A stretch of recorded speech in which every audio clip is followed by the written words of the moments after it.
জীবাশ্ম জ্বালানি হল এক প্রকার জ্বালানি যা বায়ুর অনুপস্থিতিতে অবাধ পচন প্রক্রিয়ায় তৈরি হয়।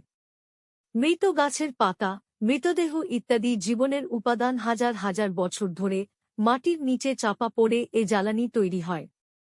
এই প্রক্রিয়ায় জ্বালানি তৈরি হতে মিলিয়ন বছর লাগে। জীবাশ্ম জ্বালানিতে উচ্চ পরিমাণে কার্বন থাকে। কয়লা, প্রাকৃতিক গ্যাস, খনিজ তেল ইত্যাদি জীবাশ্ম জ্বালানি। জীবাশ্ম জ্বালানি পৃথিবীর সকল জায়গায় পাওয়া যায় না।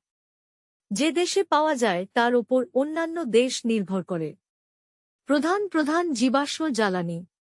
কয়লা। জীবাশ্ম জ্বালানির মধ্যে কয়লার ব্যবহার সবচেয়ে বেশি। কয়লা একটি জৈব পদার্থ। পৃথিবীতে একসময় অনেক গাছপালা ছিল। বিভিন্ন প্রাকৃতিক বিপর্যয়ে ও প্রাকৃতিক পরিবর্তনে সেই সব গাছপালা মাটির নিচে চাপা পড়ে যায় এবং জমতে থাকে।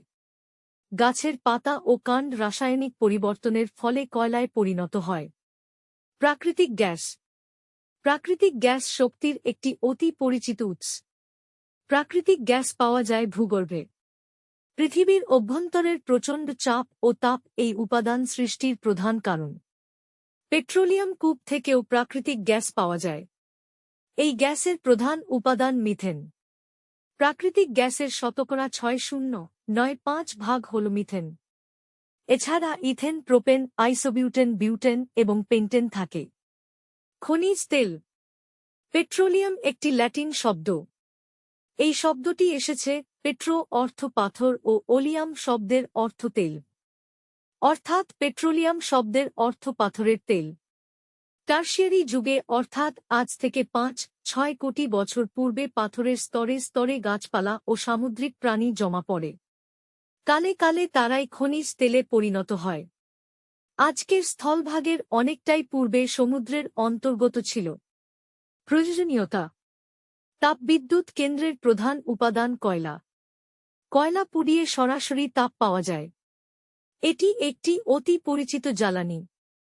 তবে জ্বালানি হিসেবে ব্যবহার ছাড়াও এর আরও নানা ব্যবহার রয়েছে। কয়লা থেকে অনেক প্রয়োজনীয় উপাদান পাওয়া যায়। এদের মধ্যে রয়েছে কোল গ্যাস, আলকাতরা, বেনজিন, অ্যামোনিয়া, টলুইন প্রভৃতি। রান্না করতে ও বাষ্পীয় ইঞ্জিন চালাতে ব্যবহৃত হয় কয়লা। একসময় কয়লা জল পরিশোধনের জন্য ব্যবহৃত হতো। প্রাকৃতিক গ্যাস একসময় একটি অপ্রয়োজনীয় পদার্থ হিসেবে চিহ্নিত হতো, যা পেট্রোলিয়ামের সাথে উৎপাদিত হতো। তবে বর্তমানে এটি একটি অত্যন্ত প্রয়োজনীয় পদার্থ। বিশ্বের অনেক দেশে প্রাকৃতিক গ্যাসের ব্যবহার খুবই ব্যাপক।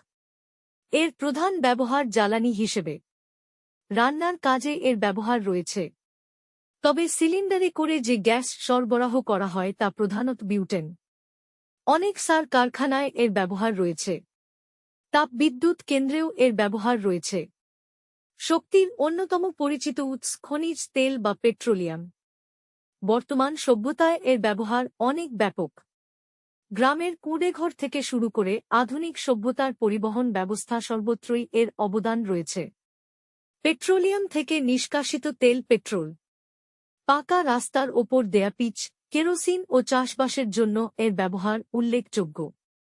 তবে এর প্রধান ব্যবহার জ্বালানি হিসেবে। পেট্রোলিয়ামজাত পণ্যের প্রধান ব্যবহার তড়িৎ ও যান্ত্রিক শক্তির উৎপাদনে।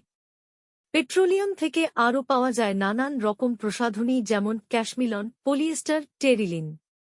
19বিংশ শতাব্দী থেকে খনিজ তেলের বাণিজ্যিক উৎপাদন শুরু হয় এবং তা ব্যবহৃত হয় মাছের তেলের পরিবর্তে। জীবাশ্ম